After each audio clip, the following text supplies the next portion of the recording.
have included that. Sure. Very good evening to one and all, and welcome all of you in this another interesting public webinar, which is part of the 6th lecture workshop on transdisciplinary areas of research and teaching by Shanti Swarup Bhatnagar Awardees, which is actually a 4 weeks or a month-long program. And we are really fortunate that Professor Avinash Agarwal, who's a J.C. Bose National Fellow from Department of Mechanical Engineering, IIT Kanpur, has kindly agreed to deliver a very interesting talk on the topic Future of the Internal Combustion Engine and Existential Threat from Battery Electrical Vehicles. So that's a buzzword today, that EVs, and he'll be enlightening all of us on this interesting topic. So before inviting Professor Agarwal to deliver his talk, let me briefly introduce him to all of you. So he obtained his Ph.D. in Energy in 1999 from IIT Delhi. After his Post-Doctoral Fellowship during 1999 to 2001 stint at the Engine Research Center, University of Wisconsin, US, he returned to India in 2001 and joined the Department of Mechanical Engineering at IIT Kanpur, where he is now serving as the SBI Endowed Chair Professor. He has developed laser-fired hydrogen and CNG engines in automotive sizes and developed the first electronic fuel injection system equipped locomotive engine for Indian Railways, which improved the duty cycle fuel economy and reduced the particulate emissions substantially. Currently, he is involved in development of methanol and DME fuel vehicles for automotive sector. He has published more than 295 peer-reviewed international journal and conference paper and 55 edited books, 75 book chapters, and has received more than 10,000 plus Scopus and 16,000 plus Google Scholar citations. For his outstanding contribution, Professor Agarwal is conferred upon Sir J.C. Bose National Fellowship in the year 2019 by DST Sir, Clarivate Analytics India Citation Award 2017 in Engineering and Technology, prestigious Shanti Swarup Bhatnagar Prize in the year 2016 in Engineering Sciences. He is an elected fellow of the Society of Automotive Engineers International US, American Society of Mechanical Engineers, Indian National Academy of Engineering, International Society for Energy, Environment and Sustainability, Royal Society of Chemistry, National Academy of Sciences Allahabad, and American Association for Advancement in Science. With these words, I now invite Professor Agarwal to kindly share his screen to deliver his talk.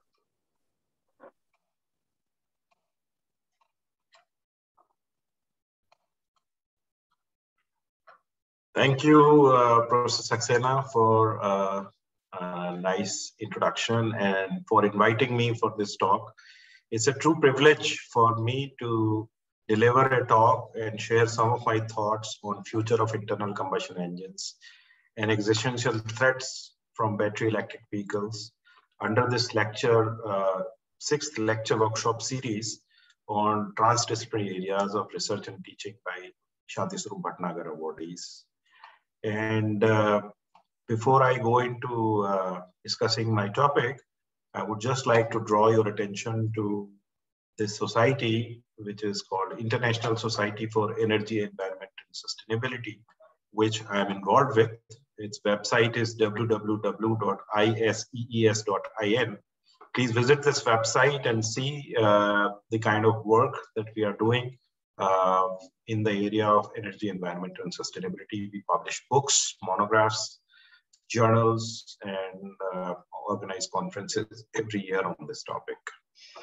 Well, coming to my topic, there are 3 major concerns that the world faces today. First is the depletion of natural resources, because what we are essentially doing is we are digging out the conventional fuels from below the surface of the earth. We are burning it, and we are putting the combustion products into the environment, which is leading to acceleration of global warming. And this is also deteriorating the urban air quality. And therefore, this is one of the major cause of concern and which needs to be addressed. And but before I go into discussing other details, let us just look at a very overall picture of where the petroleum products are being consumed, how much is being consumed by whom. So this is a global distribution of petroleum product consumption. So if you look at it, the most fuel consumption is done by United States, which consumes about 26% of the world's entire petroleum resources. And then China is about 6%.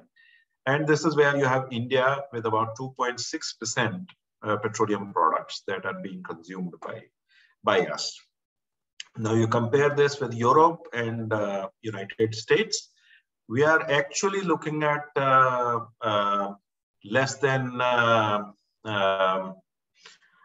we are consuming about less than 10% of what US is consuming, but our population is 4 times more than US. So on a per capita basis, we are actually consuming 1/40th of the petroleum consumption compared to the developed world.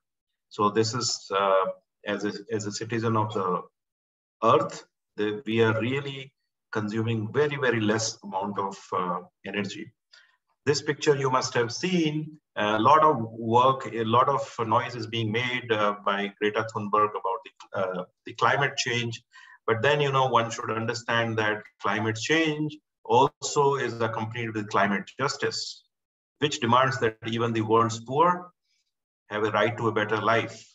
And the fact that the affordable energy in poor countries is accompanied by burning of fossil fuels, burning of bio-derived fuels, which are the only reliable source of energy. And the developed world really does not have access to sustainable energy. And this is also a fact that wind and solar alone cannot really provide the sustainable energy.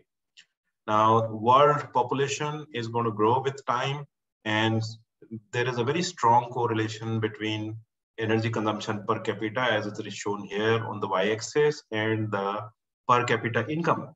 So as the countries become more and more rich, you tend to consume more and more energy. So here, for example, you have the US, here you have Australia, Japan, and here we have in India, right at the origin. That means our per capita income is very low. At the same time, our per capita energy consumption is also very low. So as India becomes more and more wealthy, this trend will go up. This will go up, but we cannot afford to follow a 45-degree trajectory. We have to follow a rather flatter trajectory where lesser amount of fuel is consumed by our people. So if you look at the motorization growth projections over a 50-year horizon, so here you see the 50-year horizon is shown on the x-axis. On the y-axis, you have billions of vehicles and how it is growing with time. So you will see that pretty much in America and Europe, the growth is not much there in the next 50 years, because they already have close to 700 to 900 vehicles per 1,000 people they already have. The growth is going to come from this zone, which is basically China, Asian country, India. This is where most of the motorization will happen. The vehicles in India right now, we own about 23 vehicles per 1,000 people, which is very, very less compared to the developed world. And of course, mobility is one of the fundamental rights as a global citizen. Now we have to see how we are going to meet it. But then, 5 years ago, this scandal happened, which was a Dieselgate scandal, where there were some problems, some dishonesty practices were done in measurement of emissions. And this was done by some European company. And then, this led to demonization of internal combustion engines. And people started writing the obituaries, and they started saying that the end of the internal combustion engine is in sight, and then the dark phase started. And people started tagging the IC engines as the culprit for CO2 emissions, and diesel engines were touted as the dirtiest machines after the Dieselgate scandal.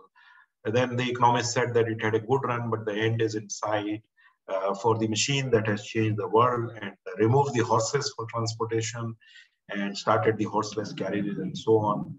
Many believe that IC engine technology has reached its saturation and there is hardly any scope. So the question that is it dead, or is it really the dead end for the IC engines? And this is what we will try to explore in this next 40-45 minutes. So let's look at some of the myths and reality. One of the myths that is being propagated very actively is that the world's GHG emissions primarily come from the cars and trucks. But this is a misconception which is grossly incorrect. So here you see with this data, I show the greenhouse gas emissions sector-wise on the y-axis between 1991 and 2010. And you will see that roughly about 40–45% of the CO2 emissions or GHG emissions come from the energy sector. Then it is followed by the agriculture sector, land use sources, forestry, and then there is transportation, which contributes to only about 14 to 16% of the CO2 emissions. So even if you choke all the cars and trucks and remove the CO2 from the roads, the only thing is that instead of cars, you will be running bullock carts or maybe donkey carts, but GHG emissions will still be there because you will have GHG emissions coming from all these sources, residential and commercial, industry, waste, and so on. So you can see that the CO2 emissions, transport sector is one of the sources, but not the only source, and it is limited. So based on this narrative, Toyota said that they will go electric in 2020, and they announced massive electrification. But then, as the reality sinks in, they change their strategy, and they soon realized that electrification is probably not the right way. So then they came up with these statements as that electrification doesn't mean the death of the IC engine. That means they corrected the course, that they will go for electrification as well as keep the IC engine development for their future business. Now, one has to understand that transport is central to the modern society, and demand for transport sector is very, very large, which many of my friends in the government do not understand and appreciate very clearly. One has to understand that only 14% of the global GHG emissions, which include carbon dioxide, methane, and NOx, it comes from the transport sector. 20% of the total energy that is used in the country, in the world, in the transport sector, and 23% of the CO2 emissions are emitted by transport sector. Rest 77 is emitted by other sectors. Now, if you have to look at the absolute numbers, there are 1.2 billion light-duty vehicles that are there. 1.2 billion light-duty vehicles which are used for personal transport. But then in addition to that, there are 350 million commercial vehicles. And this 120 billion light-duty vehicles, they account for 44% of the global transport energy demand. And rest, 56% is for the commercial vehicles. Transport today is mainly driven by the liquid fuels, gasoline and diesel primarily, some by methane or what we call as natural gas. Because it is high energy density, there is no other material in the world other than nuclear energy, which is more dense in terms of megajoules per liter, megajoules per kilogram. It's very easy to transport, very easy to store. We have more than 100 years of experience on handling it. And there is extensive infrastructure for handling the liquid fuels. Just to put things in perspective about what we are talking about. So over 5 billion liters of gasoline and diesel is used every day. 5 billion liters. Over 1.2 billion liters of jet fuel is used every day. And if you convert that into energy, we are talking of 105 terawatts of energy is used every day in the world. Just to put things in perspective, India's total installed capacity for energy generation is 365 gigawatt only. And compare that with 105 terawatt hour energy, which is used in the transport sector. And this demand for transport energy is growing at a rate of about 1% per year. And then, petroleum and transport sector are very, very closely related because 95% of the transport energy comes from petroleum and 60% of the total petroleum products that are produced in the world goes as transport fuel. 40% are used for other industries, for petrochemicals and so on. Now, if you look at the demand growth is greater in commercial vehicles compared to the LDVs. So there's greater scope for efficiency improvement in LDVs, light-duty vehicles. You can improve their efficiency quite efficiently. Most of the light-duty vehicles are gasoline vehicles. So in future, the LDVs will become lighter, smaller. They will cover less distance. Hybridization will come in. They will become more and more efficient. And once they become more efficient, the demand for gasoline is going to go down. On the other hand, the commercial vehicle demand will increase. So diesel demand and jet fuel demand will be higher than gasoline. gasoline will be available in excess. So this will require large investment in refineries to produce more gasoline, more diesel, and more jet fuel. And then, low octane gasoline will be available in excess in future going forward. So more and more gasoline, cheaper gasoline will be available in the future. So even by 2040, transport sector will be dominated by internal combustion engines. And even by 2040, 85 to 90% of the transport energy will come from petroleum products. This is as per the estimate of World Energy Council. So this is imperative that, you have to have engines which are sustainable, and that will be able to support the transport sector in future. Now, in last 10 years, the electric vehicles have emerged on the scene. It's not that it's a new invention. Let me tell you that the first electric vehicle car was invented around the same time as IC engine cars. And if you go to a museum in Austria, you will see the first electric car there, which was invented in 1901. So this electric vehicle idea is not really a new one. It's going on for last more than 120 years.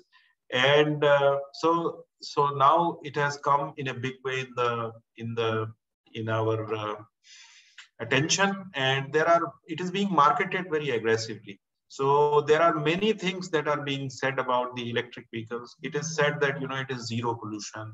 It is a carbon neutral mode of transport.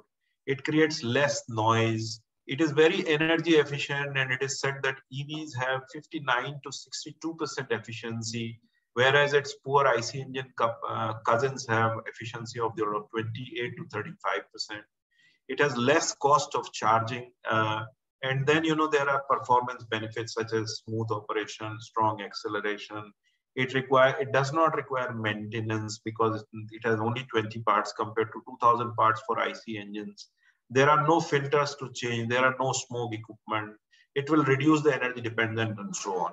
So I will come back to this slide and examine each one of them very, very decisively and look at these perceived or marketed advantages very, very critically. So just if you look at the cleanly part, this IC engines, they emit the tailpipe emissions. Whereas electric vehicles, you are just merely shifting the source of pollution to somewhere else. And this cartoon very aptly describes how, this is being marketed and what is the truth. Similarly, when it comes to efficiency, you have to compare apples with apples and oranges with oranges. So when you are comparing the IC engines, you have to start with the mining of the petroleum to transportation, to converting them into fuels, then to fuel to the power.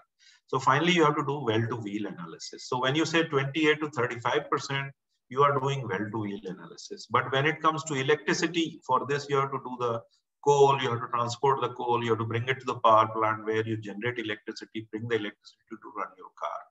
So here you are saying 56% efficiency. No, you have to also add this efficiency. From the coal to the electricity, the efficiency of Indian power plants is less than 30%. And when you apply that, the truth is that EVs, when it comes from coal to the power at wheel, the efficiency is less than 15 to 18%. And this is definitely much more inferior compared to the IC engine cars, which are currently at 30-35%. And which are, the future is not far. In 5 years' time, they will have 50% efficiency. I will show you some of the developments that are happening. The other part is that, right now for the fuel, India has to depend on imported petroleum from Middle East. But then, if we switch to electric vehicles, we have to depend on China for all the critical materials. We don't have any critical materials for making the batteries. We don't have the manufacturing of the motors. Most of the components will be imported from China. So as a nation, probably we will have to develop all this infrastructure, or we have to make a conscious choice whether we would like to import our lifeline from Middle East or from China. And then, the fact of the matter is that the electric supply is highly unreliable. And these kind of scenes where the electric vehicles are charged by diesel generators or petrol generators are not very uncommon in India as well as in outside India. And of course, you are dealing with high voltage, so it comes with its own associated issues.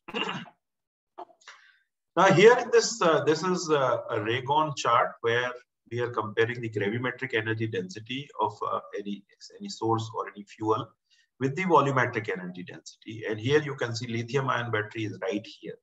That means its energy density both on a volumetric basis as well as gravimetric basis is very, very poor. And this is where you have gasoline and diesel and biodiesel. This is where you have methanol and ethanol. This is liquid hydrogen. So compared to all the fuels that are used in internal combustion engines, this is very, very poor.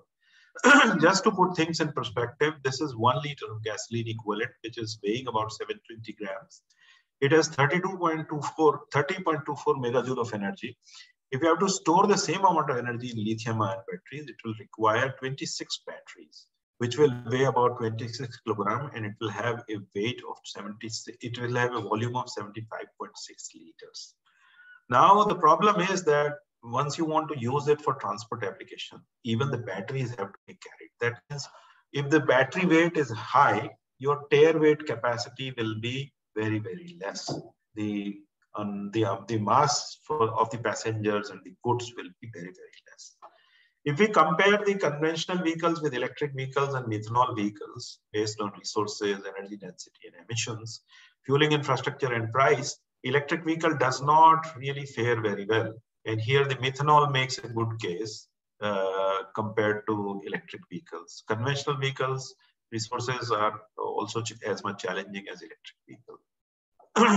So if you look at the oil, you know, this is where we have compared the different fuels in terms of energy, how many megajoule per kilogram of energy is there, and in terms of CO2 emissions, how much energy is released per mole of CO2 emissions into the environment. So of course, hydrogen does not emit any CO2. Methane has very high hydrogen, so 890 kilojoule of energy is released. But gasoline and kerosene or diesel, this is about 45-46 megajoule per kilogram, emitting about 600 kilojoule of energy per megajoule of CO2 emitted. But the current batteries of lithium ion are about 0.5 to 1.5 megajoule. That means the energy density of the battery is about 30 to 40 times less compared to gasoline and kerosene. So this is one fact that has to be kept in mind when we are talking about the range issues and when we are talking about the energy density issues for a vehicle. There is a very aggressive move to actually promote battery electric vehicles all over the world. But then, you know, this is being realized all over the world. For example, this is one report that has been published in Environmental Health, where even in China, people are saying that, you know, electric cars are more polluting than gas vehicles. Just yesterday, I was talking to one expert from US, and he was saying that even a gas means petrol fueled Humvee will be less polluting than Prius in terms of overall life cycle emissions. So that's the kind of situation when we do more analysis, we figure out that these facts that are being marketed are probably far from the truth when it comes to life cycle analysis. So honest life cycle analysis needs to be done. Even in the UK, you know, they are going for very aggressive electrification of 40% electrification by 2040. So people have raised concern whether there is enough electricity. I mean, there is even the electricity is being produced by burning fossil fuels. So where is the electricity going to come from? Are you really going to get the kind of benefits that we are talking about or not? Then, you know, when it comes to critical materials, you know, all these materials are concentrated in Congo and Argentina and South America. And there the situation is very bad. These are all controlled by Chinese, and, you know, the child labor is very extensively used for mining these critical materials such as lithium and nickel and so on. And then, you know, these average life of these people is like 16 to 18 years because they develop all kinds of diseases because of the mining in poor conditions. And now these are also humans, not subhumans, who should not be sacrificing their lives for our clean energy drive. Coming to the cost part, there are several surveys done by several groups all over the world, and I'm going to show 3 studies which have compared the total cost of ownership, the global warming potential, and secondary impact on the human life. So it has come out conclusively that when you compare the GHG emissions compared to IC engine, the GHG emissions are slightly less, about 15 to 20% less, 25% less. It is not that BEVs are completely without emissions. So first myth that need to be broken is that BEVs also put pollution into the environment. It is less by 20%, but still it is not zero as it is marketed. Second is that when it comes to cost, because to the customer at the end of the day, what matters is what is the cost per kilometer. So if you look at it, the cost per kilometer for the battery electric vehicle is about 45% to 60% higher on a per kilometer ownership. We have done some analysis, and I will show you some of my own results, which we have not published so far. That our analysis also says that even in India, this is true. When it comes to toxicity, toxicity means because of recycling, because of emission issues, because of production, battery replacement, alternate transport, end of life, all this, how many man days of a life average person will lose. So when it comes to IC engine, they will lose about 6 days of man life. But when it comes to battery electric vehicle use, they will lose about 20 days. So that means battery electric vehicles are 3 times more damaging to the humans. So there is 3 times higher human toxicity potential of the batteries. And more or less all these 3 surveys done by N2 Little, UCS and NBR, they are more or less saying the same story. The numbers may be slightly different, but the trends are same. So life cycle analysis of GHG is very, very important, and it shows that true benefits are significantly less than what is being marketed. End of the life disposal and toxicity in particular is very important. This needs to be factored into all life cycle analysis, which most LCS do not actually take care. Then the other problem is construction of new electricity infrastructure, because imagine you buy a battery electric vehicle, suddenly your home connection has to improve from 3 kilowatt to 15 kilowatt. So, and then, the entire electricity distribution infrastructure of the entire locality need to be changed if there are more people buying electric cars. So, and then there is capability of recharging millions of battery electric vehicles. This will require new raw material resources. This will require the primary energy with consequent CO2 emissions. And this may be limited by availability of critical materials such as lithium, nickel, cobalt, and so on. So all these are big challenges which we have to overcome. This figure shows the e-mobility challenges. So here 3 cars are compared. One is Tesla Model S. One is a BMW 7 Series, which is much bigger and much more expensive and much more luxurious car. And a Mitsubishi Mirage, which is a small IC engine car, compact one. And so it shows the production stage CO2 emissions over its lifetime. So here you can see that the Tesla is emitting more CO2 during production. This is during during its lifetime usage of 270,000 kilometers. It put 48,600 kilograms of CO2 equivalent into the atmosphere. BMW puts more because it's heavier engine, and Mitsubishi Mirage puts this much.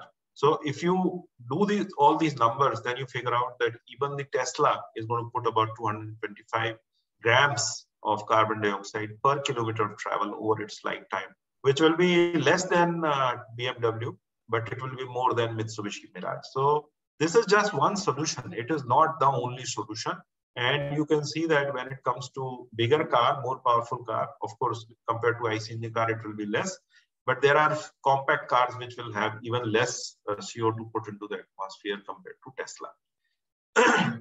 This shows the CO2 emissions in countries, different countries. CO2 emissions also depend on where you're driving the electric car. And that is dependent on the country, because how a country produces the electricity is changing. It's varying from one country to another. For example, in India, we primarily, burn a lot of coal. This is India. About 80% of the electricity is produced from coal. So we put a lot of CO2 into the atmosphere. And therefore, if you run a car in India, this is going to put about 370 grams of CO2 per kilometer. Compare that to about 250 grams for petrol car and about 200 grams for diesel car. So in South Africa, Australia, Indonesia, China, these are the countries which are heavily coal-based electricity producers. Their EV electrification will not make much sense as far as the CO2 emissions are concerned.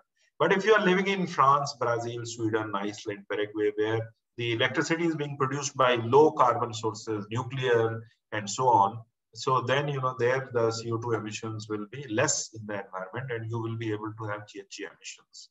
So again, when you are looking at the electricity, you have to look at how you are producing the electricity. In India, the solar enthusiasts, they say that, the electricity will be produced by solar and wind. So we have to actually look at the greening of the grid by solar and wind energy installation. But let me tell you that there cannot be nothing far from the truth. Then greening of the grid by solar and wind. People have installed 40%.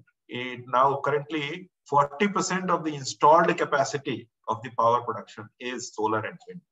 But one has to look at not the installed capacity. One has to look at how much electricity is actually produced by wind and solar.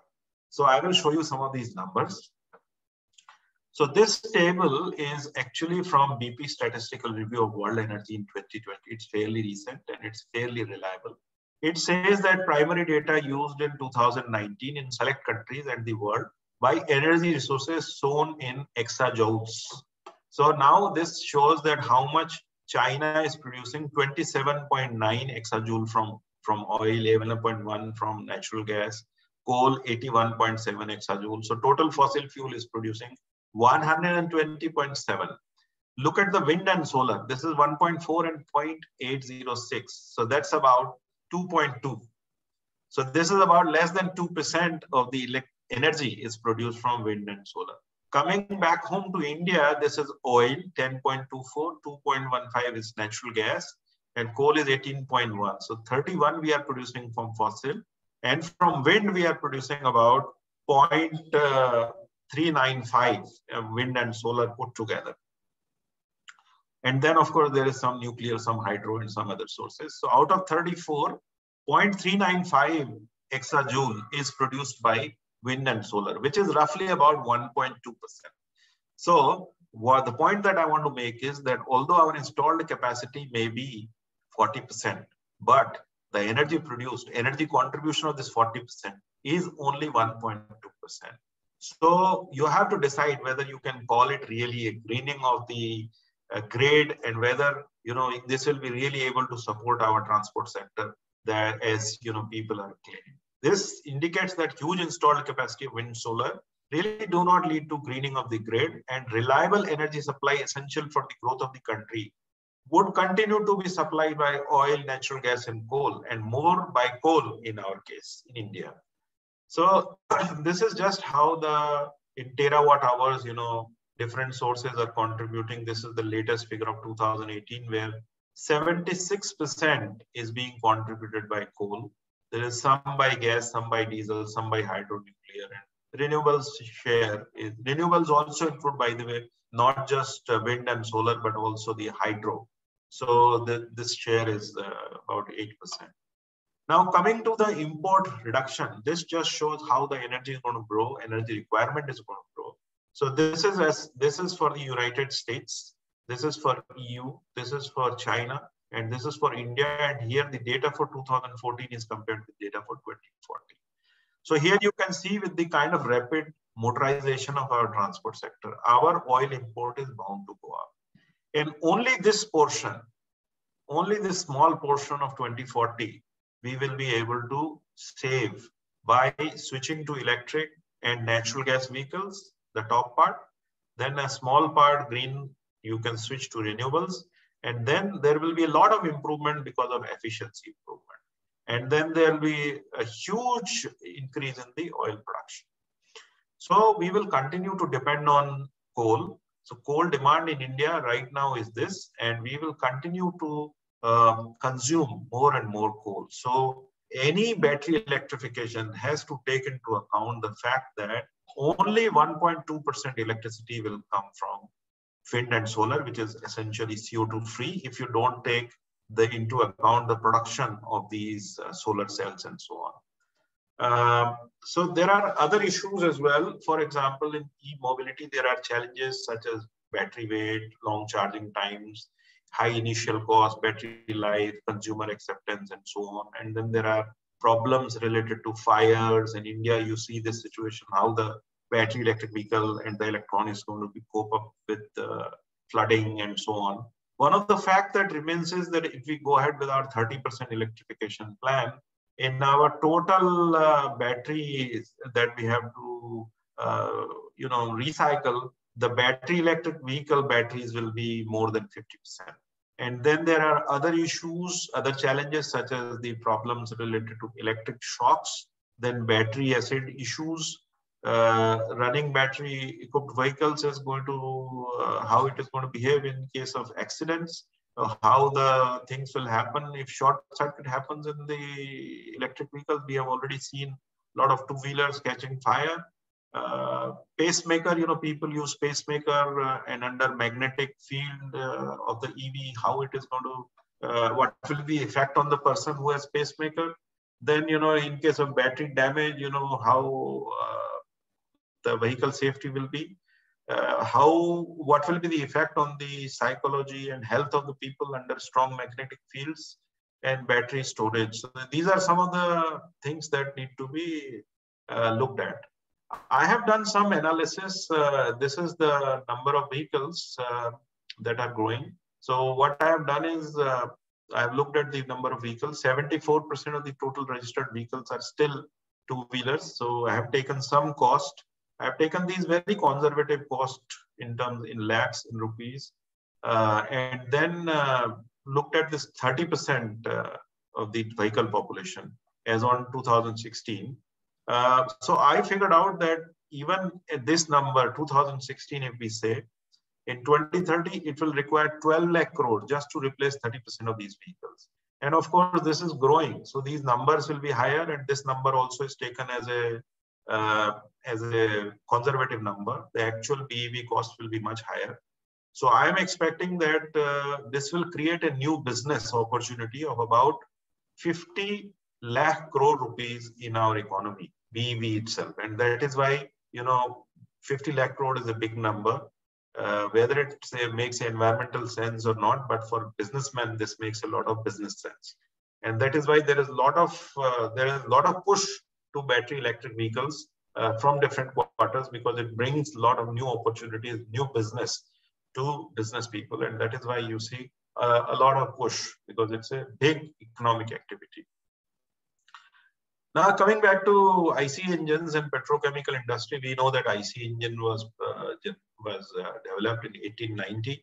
And after that, it became more matured, and then serial production, and then it really improved the human life, because earlier people used to travel in horse carts and so on.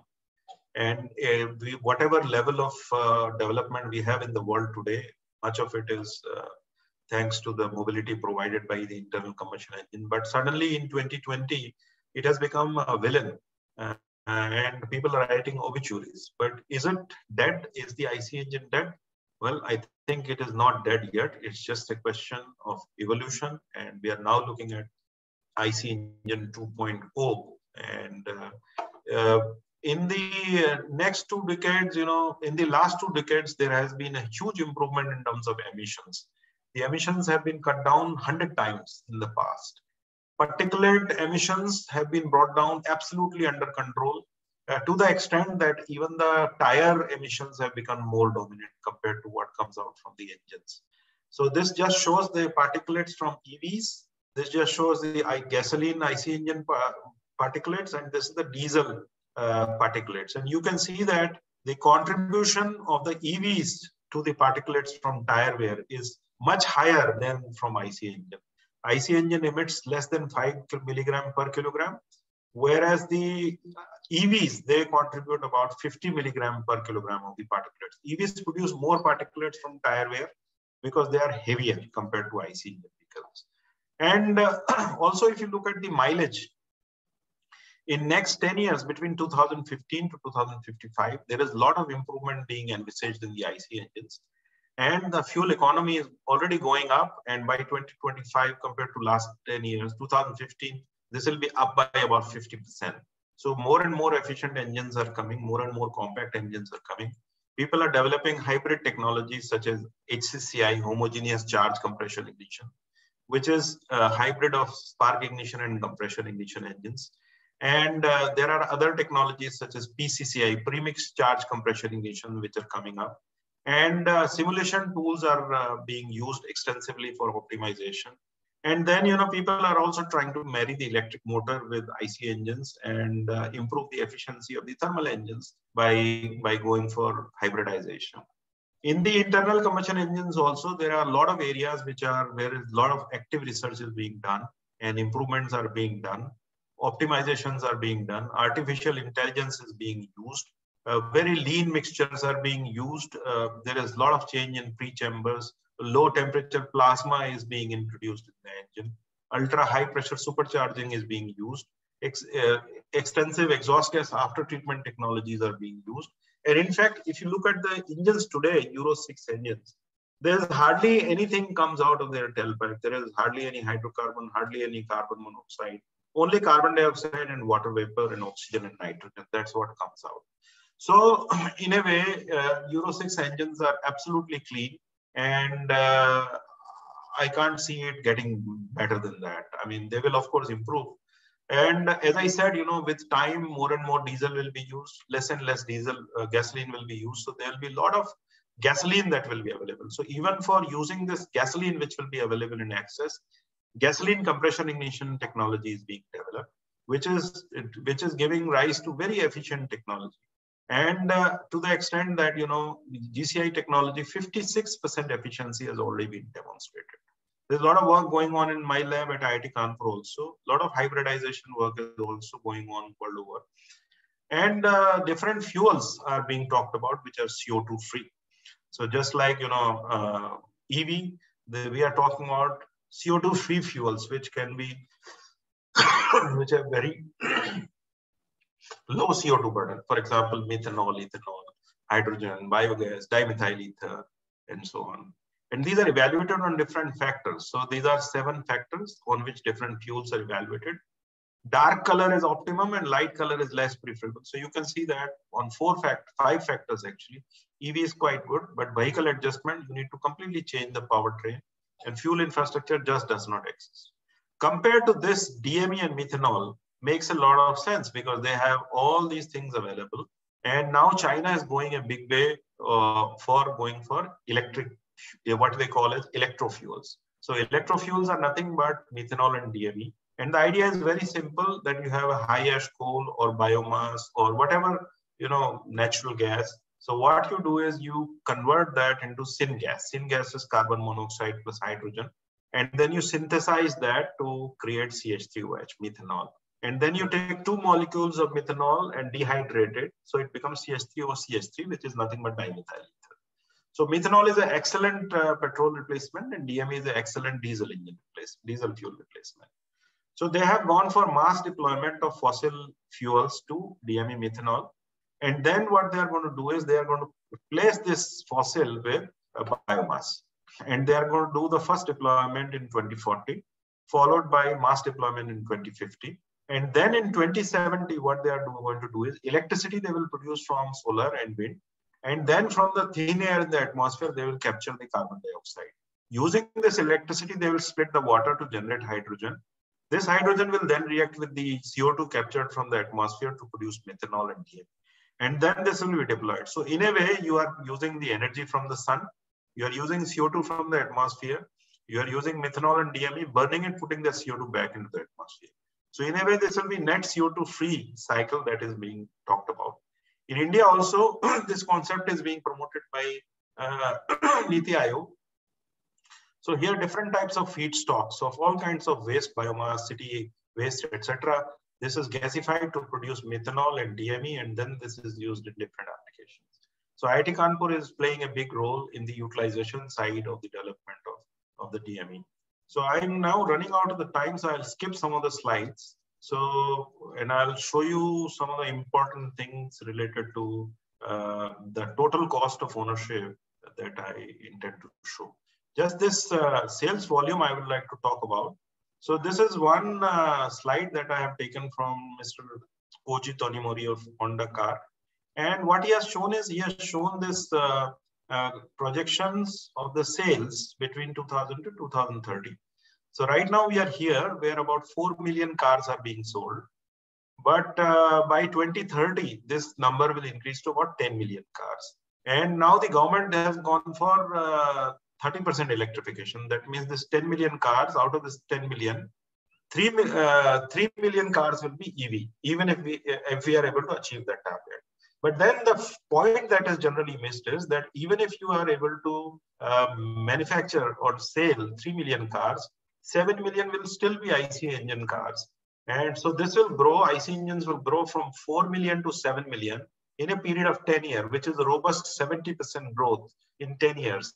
So IC engines are not going anywhere. Even if the EV targets, which are seemingly impossible, even if they are achieved, we will still, IC engines will grow. So they are here to stay. The other point that is being talked about is that for meeting such a high electrification, you will require 122 gigawatt hour of the batteries, which require 4 gigafactories to produce such high capacity of battery, and it will require huge investment in battery capacity. Battery manufacturing capacity in India has to go up by 1,000 times to meet these numbers. 1,000 times, and battery manufacturing is by no means environment friendly. You all know that. The other point is that demand and supply of the critical materials. So this just shows the demand and supply. This is the supply side, this is the demand side. Right now we are here, okay? As the demand goes up, the supply will shrink, and then the cost will go up. So this demand supply, demand is going to exceed for cobalt in 2022 compared to supply, in lithium 2024, nickel in 2025. So the projections that are being said that the batteries will become cheaper is not true. The batteries may in fact become more expensive because the materials will become more scarce.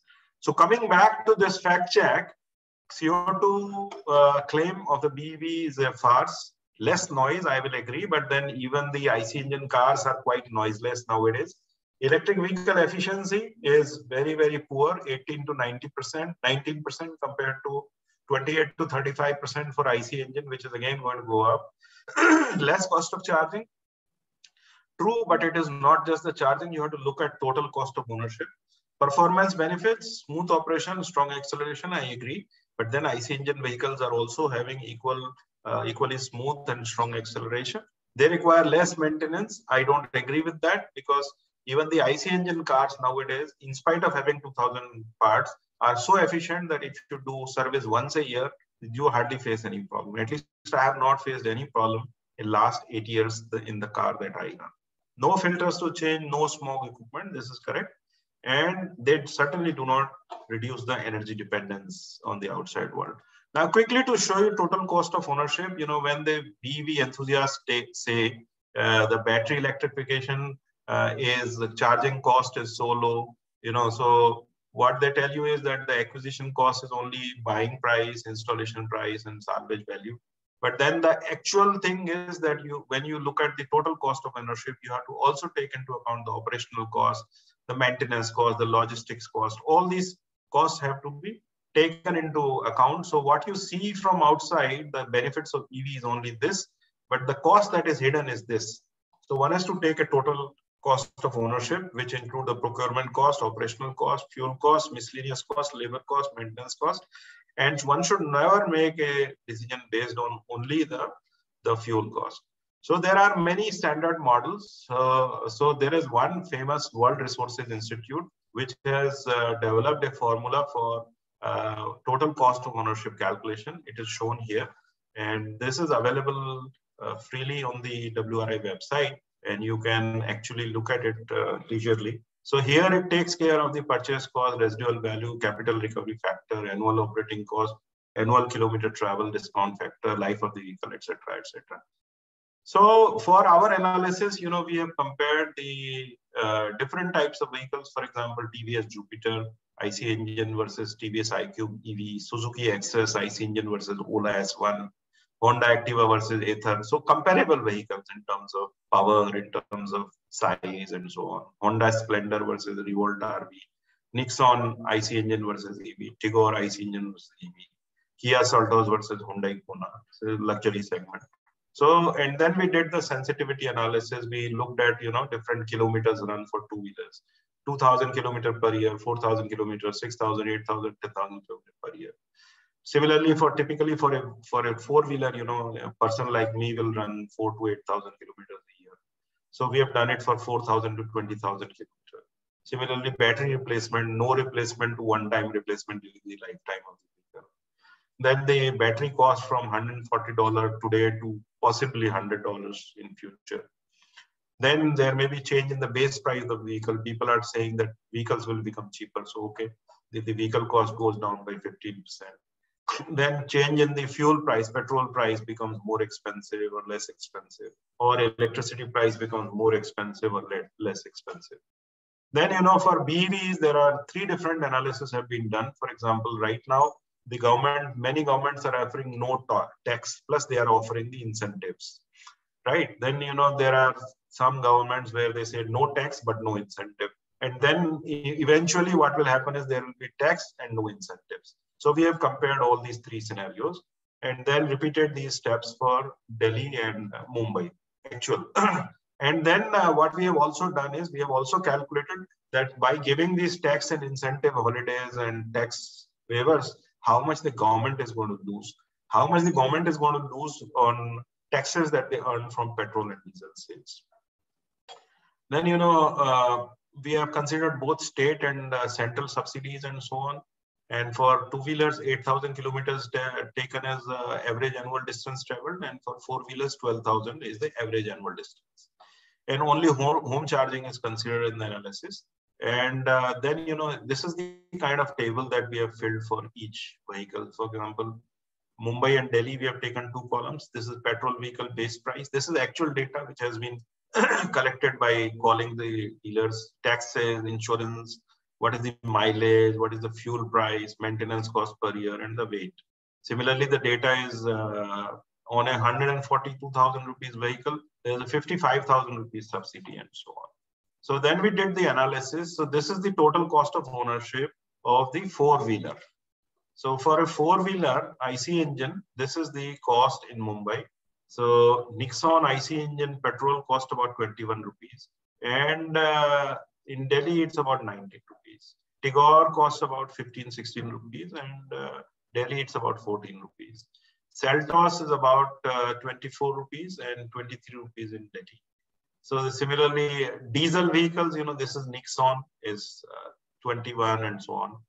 This side is the story with the electric vehicles. So you can see, you can compare this IC engine with EV. So EV, you can see is certainly higher. If you compare the Seltos diesel with Kona, this is Kona in Mumbai and Kona in Delhi. So you can see this Seltos is about 24, 25 rupees, and this is about 45 rupees. And there in each, you will see three bars. One is where there is no tax plus incentive. The second bar is for no tax plus no incentive. And the third bar is tax plus no incentive. So if you buy today, you will probably be having TCO this one. But if you buy 2 years from now, the government will be forced to levy the tax and there will be no incentive. So you can see that if you compare the total cost of ownership of the battery electric vehicle is about 40 to 60% higher, depending on which segment you are. If you are talking of a normal sedan segment, it may be 20, 25% higher. If it is luxury segment, then it is definitely 50 to 60% higher. Similarly, this is sensitivity analysis for change in the base price. What happens when the 10% fuel price goes up, and what happens when 10% fuel price goes down? So you can see that petrol price affects quite significantly. But when it comes to electricity, there's hardly any change because the electricity charging, the fuel cost itself is minimal actually. So it makes a lot of sense when it comes to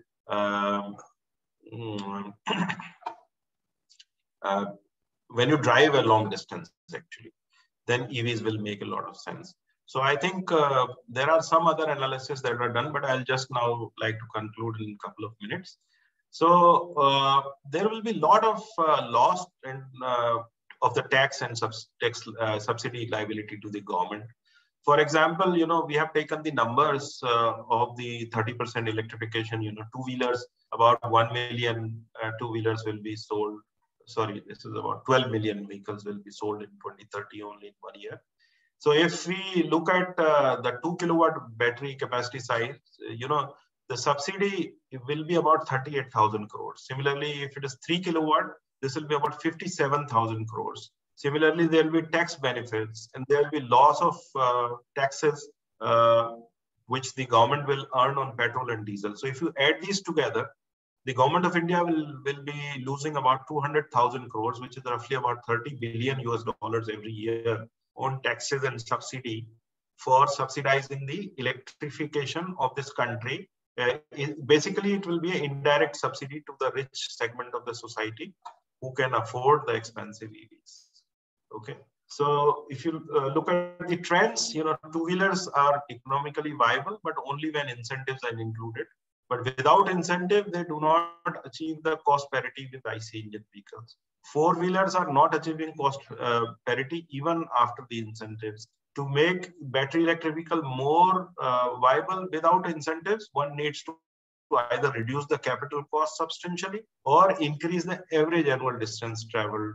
The major component of the TCO in the BEV is vehicle capital cost, but in IC engine, this is the fuel cost and cheaper electricity prices. One-time electric battery replacement really does not affect the TCO. So battery cost reduction will really not affect the TCO that much. So even if battery cost is reduced by 1/4, $140 to $100, it is not going to affect the TCO at all. So to summarize, the global transport energy demand is large and it is increasing. Different motivations are there for change in different places.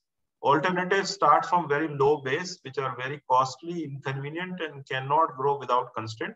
Even by 2040, most of the transport, up to the extent of 90%, this transport energy will come from the petroleum, who will be powering the IC engines. And alternatives, however, need to be assessed on a life cycle analysis basis. It should not be based on rhetoric. GHG emissions and other impact of the transport can be reduced by improving the IC engines, and the effort made continuously. More diesel and jet fuel compared to gasoline, and increase in demand for the gasoline pool. Great challenge in the refining industry. Huge investment will be required in the refineries. There is great scope for developing highly efficient engines running on such fuels, such as low-octane fuels. GCI engines or octane-on-demand engines offer such prospects and offer new technology pathways for making the engines more efficient. All stakeholders need to work together to bring such optimized engines and engine systems to the market, rather than only developing engines for existing fuels. Meanwhile, there will be increased electrification, mostly in the form of hybridization, which will also help IC engines to improve. I have written a couple of articles if you're interested. This is one which I published in Rail Business. This is, I have talked about the railway electrification. I've also co-authored one of the editorial in International Journal of Engine Research, The Future of Internal Combustion Engines, and this is free to download from the website of the journal. And this is one book that we have published, which may be of interest to some of you. Finally, I would like to acknowledge some of my collaborators who have provided some of the materials for the slides for this lecture. Thank you very much. This is the contact detail if you want to reach me in case. Thank you very much.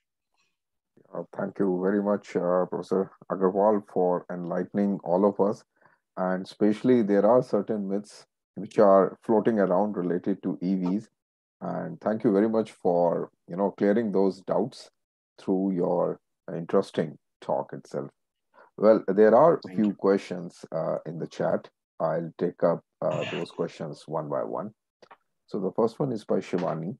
What is the biggest challenge in terms of increasing efficiency of electric vehicles? Why is it so low than the IC engines? And is it just lack of research, or there exists some physical constraints also?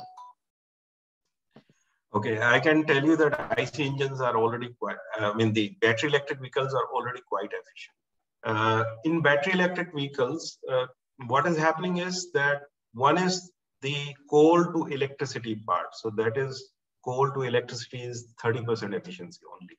And then once the electricity is available and it is put into your battery, so electricity is AC, you convert that into DC, charge your batteries. And again, you convert that back into the AC to run your motors. Or if you run the DC motors, then you have to step up the voltage. So there, there is a lot of loss in the conversion of this electricity back and forth. So I think the efficiency from the battery electricity stored in the battery to the power at wheel, this is already very high. It's about 60%. Of course, there is always some scope for improvement, but when you do apple-to-apple comparison, it's poor because the electricity generation part is quite poor. Okay, I'll take up the next one. That's by Yash. Can we replace fossil fuels with nuclear energy in near future completely? Although it's a bit off question. And if yes, why did we not take proper steps to change it as soon as possible? I think I'm very impressed with this question, and I think it should have been done. Nuclear fuels are one of the best ways to produce hydrogen. And hydrogen is an ideal fuel. And let me tell you, there was a lot of work going on in IC engine development using hydrogen. Please do Google Hindenburg tragedy. Okay, there was a big tragedy where a Zeppelin was coming down from I think they flew from Europe to Chicago, and then it was running on hydrogen and it caught fire and about 100 people died. And it was running on hydrogen. That actually put a huge setback on use of hydrogen for transportation. But I would even say that today, we know what happened. Today, we know how to handle hydrogen properly. It is absolutely wise to use nuclear energy to produce hydrogen, use hydrogen to produce methanol or ethanol, or use directly, use in fuel cell, use in, IC engines. It's absolutely logical. What is required is really the political will to do it, and which somehow is lacking. And automotive industry doesn't want to do something where there is 99.99% safety. They just want to have close to 99.99 and so on. But that's, whenever we want to develop any system, there is always some element of risk. It should be taken and it should be done, but unfortunately not being done. Sure. I'll take up the second last question. How do you think today's biggest challenges related to environment, and in what way you think we can extract energy from various other energy resources? Biggest challenges related to environment would be, today I think the CO2 remains a big problem. So whatever climate you see, cold climate is happening today at this point, January, we are all shivering. It's happening because of the global climate change, and somehow it is happening because of the CO2 emissions. And as we speak, the CO2 emissions are increasing at a rate of 2 ppm per year in the atmosphere. And this is all because of anthropogenic activities. So if you ask me, I think somehow we have to develop and move towards economy where we absorb the CO2 from the atmosphere, convert it into fuel, and then use it for our purpose. Like, for example, whatever Chinese plant I showed you, that will be something that we should be doing. But again, that will be a part of the solution, because the entire CO2 in the atmosphere is not put by the transport sector. Transport is only a very small part of the budget. So you have to somehow worry about the CO2 emissions. Okay, I'll take up the last question. That's by Shivani. If we want to buy a vehicle in the year 2022, should it be an IC or an EV, considering the cost of operations in near future? So it's I think this tips which are required from your side. Yeah, so I think I showed you the numbers. And I am assuming that you are a young professional starting your career. So, I mean, if I am rich enough to have 4 cars, BMW and Audi, and then I want to show off to my friends that, okay, I am environmentally conscious, so I buy another Tesla. But if I am a person who can afford only 1 car, it has to be reliable. It should be able to travel 100, 500 kilometers if I have to go. And so infrastructure wise in India, I don't see in 5-10 years, we will have charging stations, I mean, all over the country. So I would say 2020, if you are looking at, don't even consider EVs. They have no chance. Okay, thank you. Thank you very much, Professor Agarwal, for such an interesting talk to, I mean, especially on this particular topic, which everyone is looking up to. And on behalf of the National Academy of Sciences, India, Delhi chapter, and the host institution, the Dyalu Upadhyay College, I would like to thank you once again, and to all the attendees who have been there with us in this session, and hope to see you, maybe Professor Agarwal, once these COVID norms are a bit relaxed, and whenever you are visiting Delhi, we would like to have you in person in our institution itself. Thank you. Thank you, Professor Saxena. Thank you so much. It was a pleasure, and I'm looking forward to seeing you in person. Thank you so much. Thank you very much, sir. Okay.